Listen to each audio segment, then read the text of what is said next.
Selamat siang Tribuners, bagaimana kabar Anda siang hari ini? Senang sekali saya Ilu Devisania dapat kembali menyapa Tribuners kali ini dalam program Highlight Koran Tribun Timur spesial pada Rabu 27 November 2025. Beragam berita menarik tersaji untuk Anda dalam koran edisi hari ini dan beberapa halaman diantaranya akan kami highlight dalam tayangan berikut ini. Tribuners, kita awali dengan halaman utama Koran Tribun Timur dengan headline berita Panitia Pemilihan RT RW kewalahan verifikasi calon. Penetapan kontestan molor dari jadwal. 20 anggota tim BPM berjibaku periksa berkas ribuan pendaftar dari 153 kelurahan.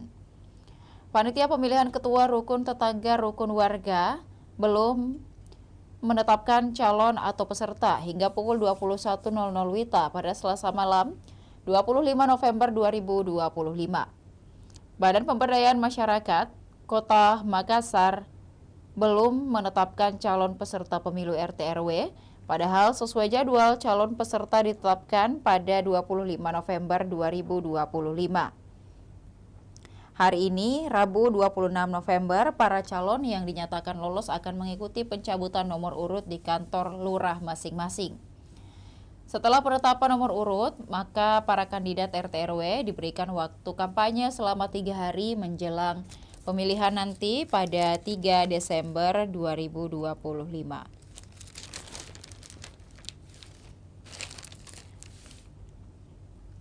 Kemudian akan diterapkan hari tenang selama 24 jam, sementara kami rapatkan dengan panitia baru mau penetapan, kata Camat Wajo Maharudin. Data belum masuk ke kami, kata Kepala Bagian Pemberdayaan Masyarakat Andi Ansar pada Selasa sekira pukul 20.05 waktu Indonesia Tengah. Ansar menjelaskan tahapan pemilihan Ketua RT RW yang mulai berlangsung sejak akhir November lalu. Pendaftaran calon dilakukan pada 22 hingga 24 November 2025. Dilanjutkan dengan penetapan calon pada 25 November 2025. Pencabutan nomor urut digelar pada 26 November 2025, kemudian penetapan daftar pemilih tetap pada 27 November. Kampanye terbatas berlangsung selama 3 hari dari 27 hingga 29 November 2025. Selanjutnya, pembagian undangan pemilih serta pemeriksaan surat suara dijadwalkan pada 30 November dan 1 Desember. Masa tenang dan juga pendistribusian logistik dilaksanakan pada 2 Desember 2025. Selain itu, BPM juga mengingatkan seluruh camat untuk mengantisipasi proses pelaksanaan agar berjalan sesuai dengan jadwal. Setelah pencabutan nomor calon pada 26 November hari ini, sudah dapat dilakukan penjajakan suara hingga nanti 1 Desember 2025. Anggota DPRD Makassar Muklis Misbah meminta pemerintah kota Makassar mengevaluasi lurah nakal dalam proses pemilihan ketua RT RW. Anggota fraksi mulia ini menilai banyak lurah secara terang-terangan mengintervensi masyarakat dalam menentukan pilihannya. Lurah dinilai tidak terlalu jauh mencampuri hak warga sebagai pemilik suara. Saya minta sama Pak Wali tolong dalam 6 bulan ke depan evaluasi lurah. Tegas Muklis dalam rapat bersama BPM, Camat, dan Lurah di ruang paripurna kantor sementara DPRD Makassar. Dan juga suasana rapat sempat hening saat Muklis menyampaikan ketegasan tersebut. Ia menyebut adanya pihak-pihak tertentu bermain dalam kontestasi pemilihan RT RW. Kemudian Tribuners, untuk pemilihan RT RW, Sekda kemudian periksa 6 lurah terduga langgar netralitas pemilihan RT RW. Sekretaris Daerah Kota Makassar Andi Zulkiflinanda sidang 6 lurah diduga melanggar disiplin ASN terkait tindak ketidaknetralan dalam pemilihan ketua RT RW. Pemeriksaan dilakukan menyusul laporan masyarakat yang menuding para lurah tersebut melakukan intervensi hingga mensosialisasikan kandidat tertentu. Kemudian 6 lurah disidang bersama dengan Kepala BKPSDMD Makassar Kamelia Tamritantu di ruang kerja Kepala BKPSDMD lantai 2, Kota Makassar, Jalan Jenderal Ahmad Yani. Pemanggilan dilakukan hanya 3 jam setelah RDP di DPRD Makassar menyoroti meningkatnya gejolak dan juga tudingan ketidaknetralan aparat pada pemilihan RT RW di berbagai kelurahan. Lurah dipanggil masing-masing Lurah Buloa, Lurah Parangtambung, dan juga Lurah Macini Sombala, Fuad Raking Bading, kemudian juga Lurah Balang Baru Syamsuardi, dan Lurah Antang. Zulkifli mengatakan pemanggilan untuk menggelar klarifikasi langsung dari terlapor. Hal ini kami panggil 6 lurah dilaporkan karena indikasi tidak netral dalam pemilihan RT RW. Kami ingin mendengar hak jawab mereka. Ia menyebut laporan masuk belum disertai bukti kuat, namun tetap menegaskan seluruh lurah wajib menjalankan pemilihan sesuai dengan perwali tentang tata cara, tahapan, dan juga persyaratan pemilihan RT RW. Ia mencontohkan kasus Lurah Buloa Nas Alamsyah yang telah memberikan klarifikasi terkait video beredar. Nas memastikan kegiatan dalam video tersebut merupakan agenda Jumat Berkah, bukan sosialisasi calon tertentu. Kalau ada bukti, tetap akan kami telusuri, termasuk laporan-laporan seperti disebut terjadi di Manggala. Yang terbukti akan kami tindak lanjuti, Zulkifli menambahkan. Kemudian mekanisme dari pemilihan langsung ketua RT dilakukan melalui beberapa tahapan. Tribuners yang ada juga di halaman 1 dapat Anda saksikan. Ada 6 tahapan. Yang pertama, ketua RT dipilih oleh kepala keluarga. Kemudian hak suara dalam pemilihan ketua RT hanya berlaku dengan ketentuan, yakni 1 kakak 1 suara. Kemudian juga kepala keluarga yang berhalangan dapat diwakili oleh anggota keluarga yang tercatat dalam kartu keluarga dengan membawa bukti fotokopi kartu tanda penduduk atau identitas lainnya, fotokopi kartu keluarga dengan menyertakan surat kuasa. Yang keempat, pemilih wajib hadir di TPS yang telah disediakan dan sesuai jadwal yang ditentukan untuk menyampaikan hak suaranya. Petugas TPS berkewajiban membimbing dan atau memandu pemilih, namun tidak dapat menuntun atau mengarahkan pemilih untuk memilih salah satu calon ketua RT dalam TPS. Pemilih memberikan hak suaranya secara tertutup tanpa diketahui ataupun juga terlihat oleh petugas TPS maupun orang lain dengan menggunakan bilik suara yang telah ditentukan. Kemudian untuk mekanisme pemilihan langsung ketua RW dilakukan melalui juga 6 tahapan. Ketua RW dipilih oleh ketua RT yang berada di wilayahnya. Kemudian juga hak suara dalam pemilihan ketua RW hanya berlaku dengan ketentuan dengan ketentuan 1 kakak 1 suara. Lalu pemilih memberikan hak suaranya secara tertutup tanpa diketahui ataupun juga terlihat oleh petugas TPS maupun orang lain dengan menggunakan bilik suara yang telah ditentukan. Pemilih wajib hadir di TPS yang telah disediakan dan sesuai jadwal yang ditentukan untuk menyampaikan hak suaranya.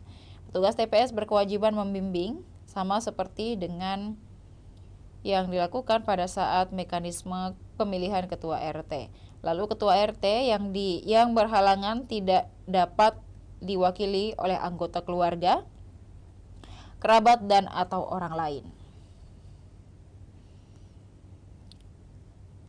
Kemudian ada beberapa tahapan dan juga jadwal penting dalam pemilihan RT RW di Kota Makassar.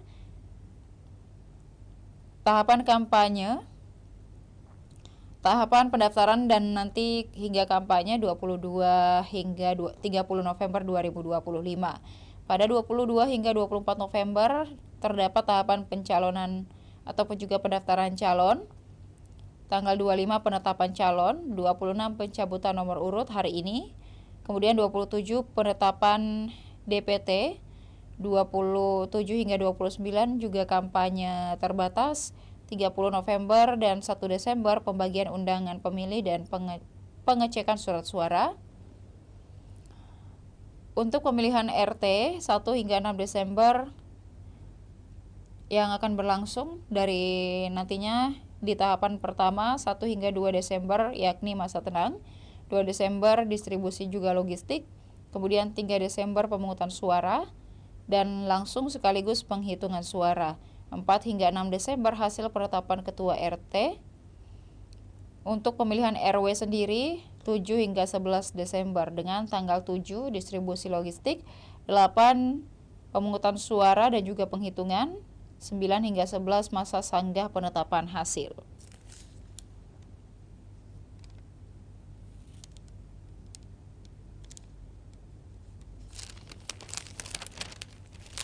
Kemudian Tribuners, kita beralih pada halaman 3 Koran Tribun Timur dengan headline berita, Bupati Goa salurkan 244 ton benih padi. Pemkab fokus tingkatkan produktivitas pertanian.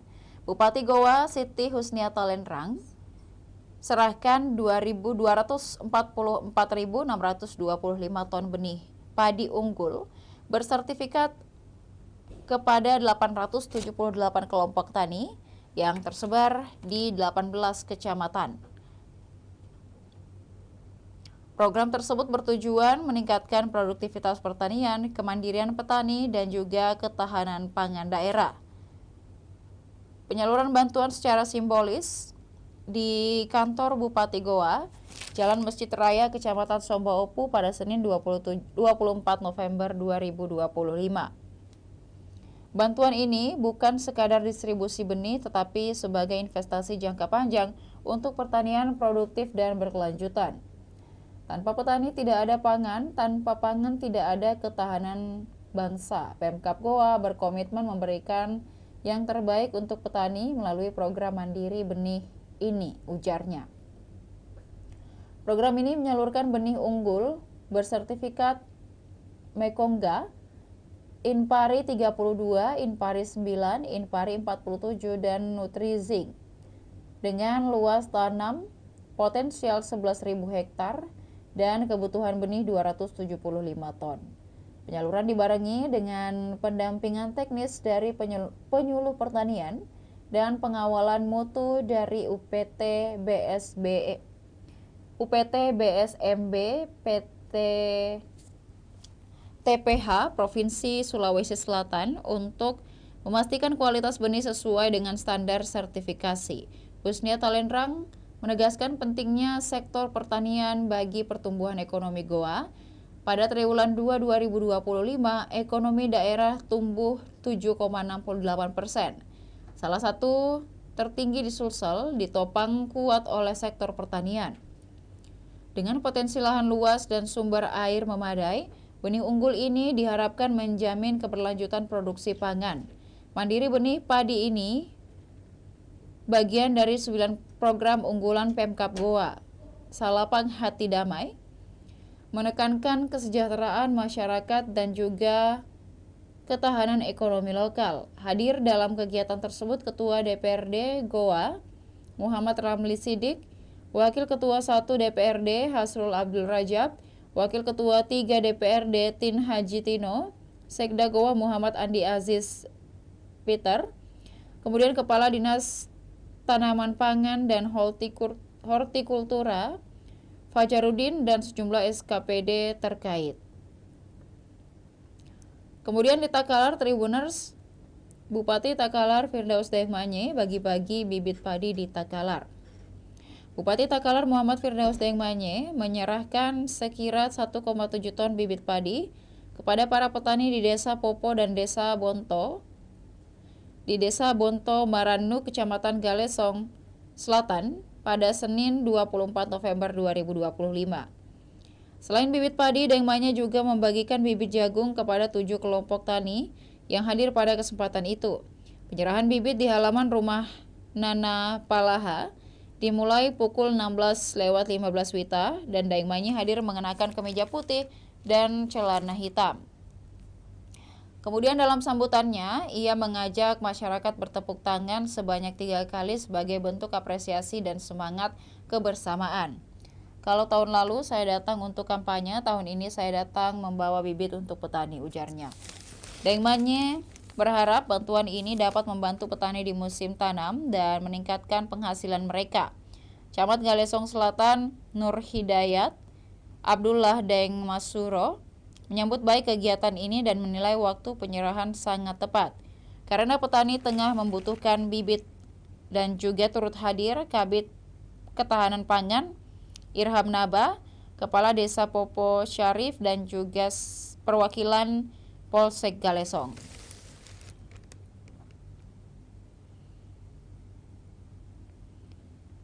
Kemudian dari Jeneponto, Bupati Jeneponto dorong perbaikan layanan publik. Bupati Jeneponto Paris Yasir dorong perbaikan layanan publik di daerahnya melalui tindak lanjut hasil survei kepuasan masyarakat 2025. Disampaikan saat menghadiri forum konsultasi publik Expose hasil SKM di ruang Pola Kantor Bupati Kecamatan Binamu pada Senin 24 November 2025. Kegiatan ini bertujuan mengevaluasi kualitas pelayanan publik sekaligus memperkuat komitmen pemerintah daerah, percepatan transformasi layanan. Kepala Bagian Organisasi Setda Jeneponto Siti Meriam menyatakan SKM menjadi alat ukur utama mutu pelayanan setiap perangkat daerah. Survei ini cermin penilaian masyarakat terhadap kinerja pelayanan kami. Data yang dihasilkan bukan sekadar angka, tetapi gambaran nyata kebutuhan masyarakat yang harus ditindaklanjuti.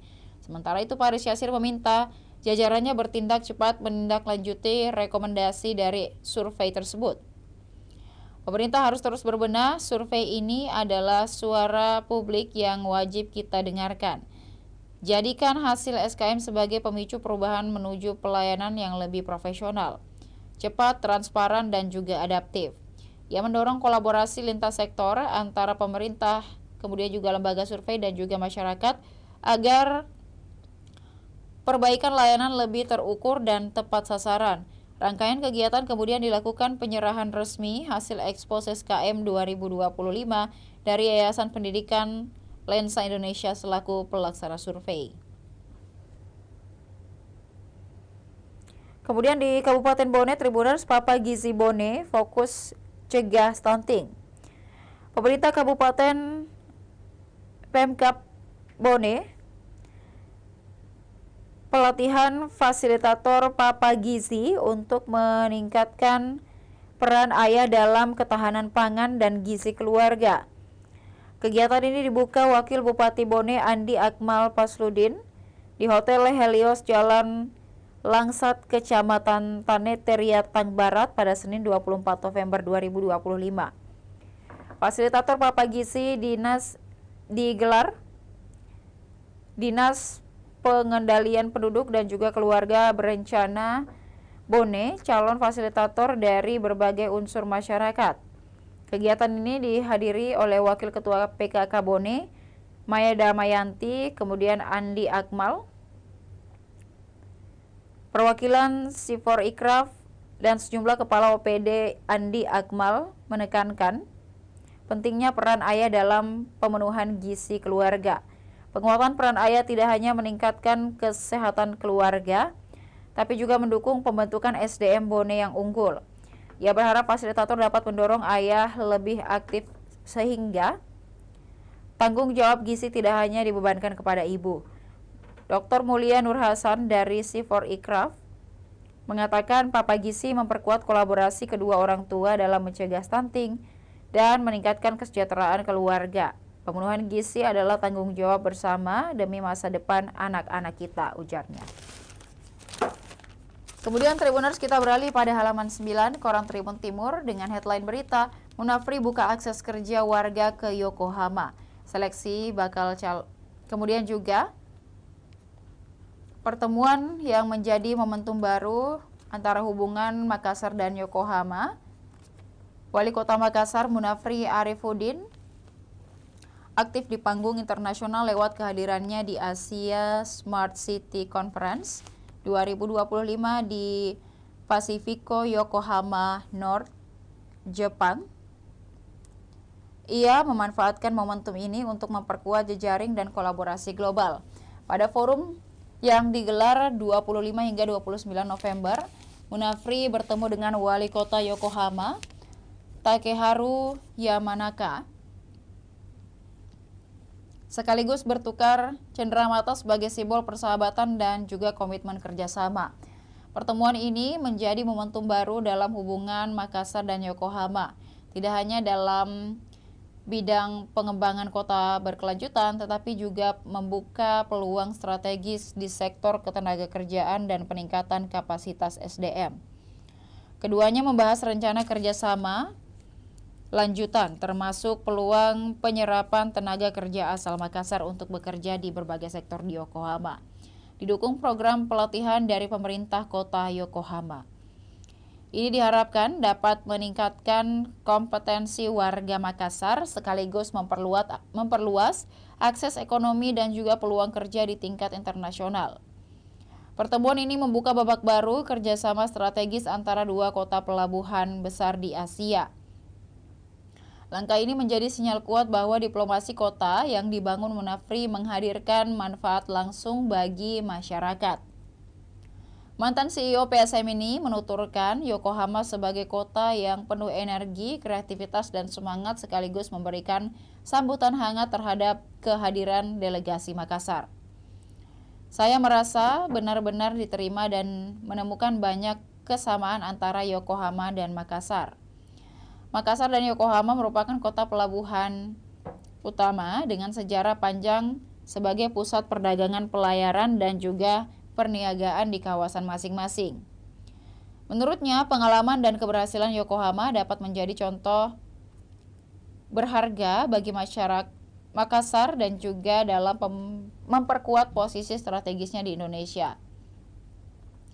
Yokohama berdiri sebagai contoh cemerlang dari inovasi, budaya, dan semangat komunitas. Saya sangat senang kesempatan bertukar pikiran dan memperkuat hubungan dengan Wali Kota Yamanaka.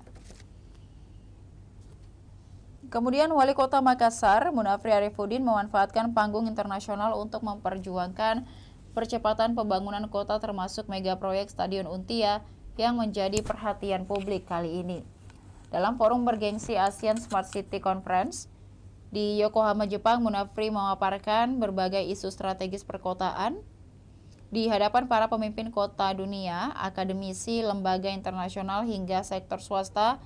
Ia menekankan pentingnya pembangunan infrastruktur yang adaptif, kemudian berkelanjutan, termasuk Stadion Untia. Munafri mengatakan stadion berstandar internasional tersebut bukan sekadar proyek olahraga, melainkan bagian dari rencana besar transformasi kawasan utara Makassar sebagai pusat aktivitas masyarakat.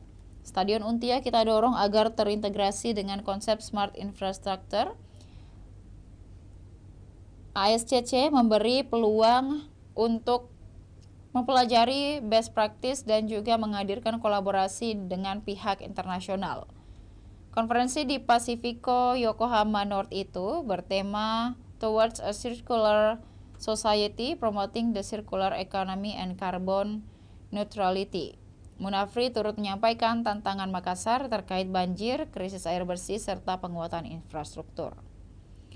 Kemudian berita lainnya Tribuner, 500 calon Kepsek ikuti uji kompetensi.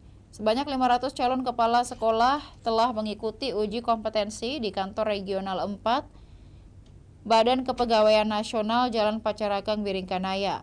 UKOM merupakan pemetaan kompetensi pegawai yang dilakukan Badan Kepegawaian dan Pengelolaan Sumber Daya Manusia Daerah Kota Makassar.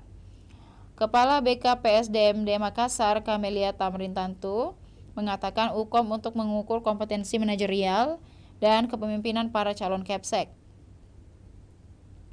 Peserta mengikuti serangkaian tes pengetahuan umum, penilaian kemampuan mengambil keputusan, serta ujian terkait kesiapan mereka menjalankan peran sebagai Kepsek. UKOM bukan berarti lulus atau tidak lulus, UKOM untuk mengetahui tingkat kompetensi dari setiap pegawai, kata Kamelia di Balai Kota Makassar, Jalan Jenderal Ahmad Yani. Hasil UKOM akan diserahkan ke Wali Kota Makassar Munafri Arifudin dan organisasi perangkat daerah terkait Dinas Pendidikan. Namun ia menegaskan nilai UKOM bukan penentu utama apakah seseorang layak menjadi Kepsek. UKOM itu hanya menjelaskan kompetensinya, levelnya di mana, setelah itu dicocokkan lagi dengan tingkat pendidikan, kemudian juga lama bekerja dan hasil seleksi dari Dinas Pendidikan.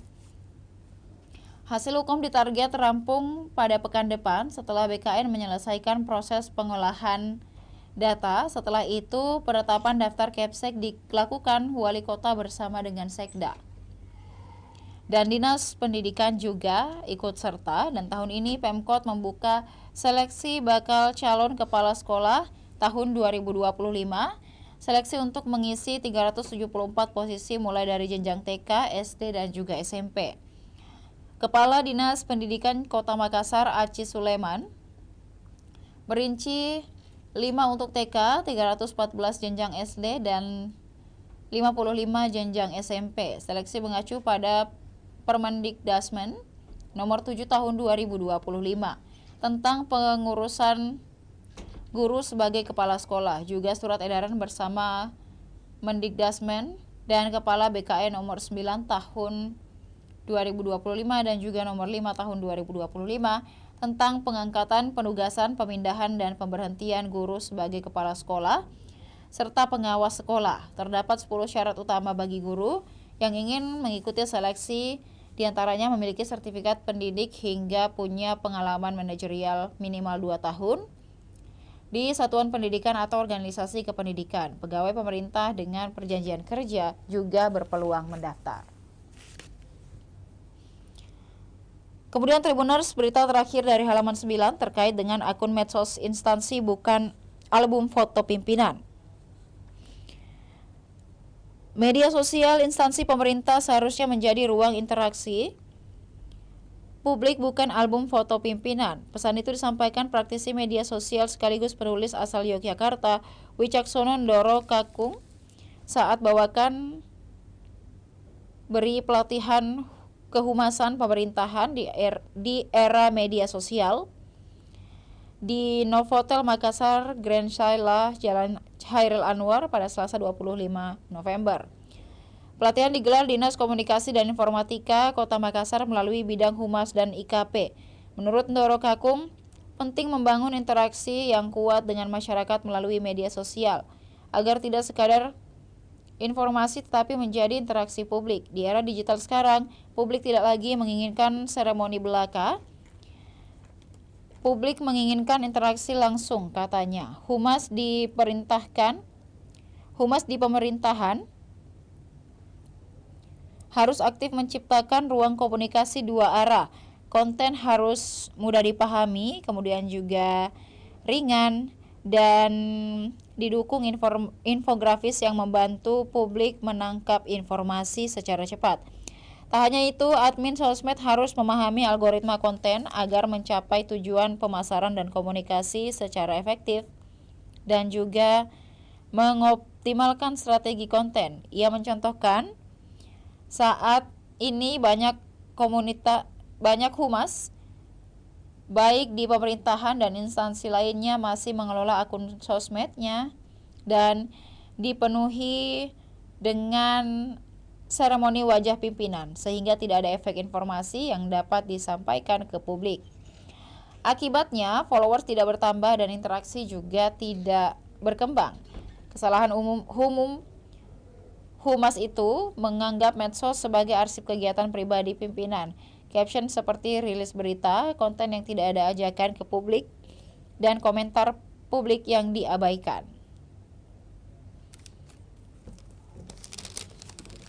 Dan kemudian Tribuners, masih ada beragam berita menarik tersaji untuk Anda dalam koran edisi hari ini. Bagi Tribuners yang tertarik untuk membaca secara keseluruhan, dapatkan koran Tribun Timur di agen-agen terdekat. Dan untuk pelangganan Rp80.000 per bulan dan juga 1 juta per tahun, Tribuners dapat menghubungi hotline subscriber di bawah ini dengan nomor 0411-811-5500 ataupun juga WhatsApp ke Tribun Family Card dengan nomor 081-1413-5555. Demikian highlight koran Tribun Timur edisi hari ini. Jangan lupa juga saksikan berita dan program menarik lainnya hanya di kanal YouTube dan Facebook Tribun Timur, mata lokal menjangkau Indonesia. Saya Ilu Devi Sania beserta seluruh kerabat kerja pamit undur diri. Terima kasih dan sampai jumpa. Dari tangan-tangan pegawai PLN UIP Sulawesi, mengalir semangat untuk menyalakan cahaya pengetahuan di benak generasi muda. Melalui program Employee Wellbeing, PLN menginisiasi gerakan PLNers berbagi buku sebagai bagian dari program relawan pegawai di dunia pendidikan. Lebih dari 200 buku disumbangkan ke Rumah Baca Filosofia untuk mendukung peningkatan minat baca dan literasi anak negeri. Melalui program Inspiring Sri Kandi Woman Support Woman, Sri Kandi PLN UIP Sulawesi menghadirkan dukungan nyata bagi pelaku usaha mikro di Makassar, Poklasar, Mandara Food, khususnya mereka yang berperan sebagai ibu sekaligus tulang punggung keluarga. Program ini menjadi wujud kepedulian PLN terhadap penguatan kapasitas UMK, sekaligus bagian dari komitmen sosial perusahaan dalam mendukung pemberdayaan perempuan. Dari Sumpah Pemuda, PLN tingkatkan keahlian pemuda-pemudi Kabupaten Konawe Utara melalui bantuan pelatihan dan sertifikasi Satpam. Sebanyak 40 peserta dibekali pengetahuan dasar dan keterampilan praktis sebagai satuan pengamanan profesional. Melalui program ini diharapkan peserta dapat menjadi tenaga satuan pengamanan yang kompeten, profesional, dan siap bersaing di dunia kerja. Berkat donasi yang disalurkan oleh pegawai PLN UIP Sulawesi, Ibu Risna, salah satu penerima manfaat program Light Up the Dream 2025, merasa sangat terbantu. Rumah yang ditempati satu keluarga dengan menumpang listrik ke tetangga telah menjadi masa lalu. Kini, ia dan 40 penerima manfaat lainnya berhak memiliki listrik sendiri dan dapat menjalani aktivitas sehari-hari dengan tenang dan nyaman. Download Tribun X sekarang, menghadirkan lokal menjadi Indonesia.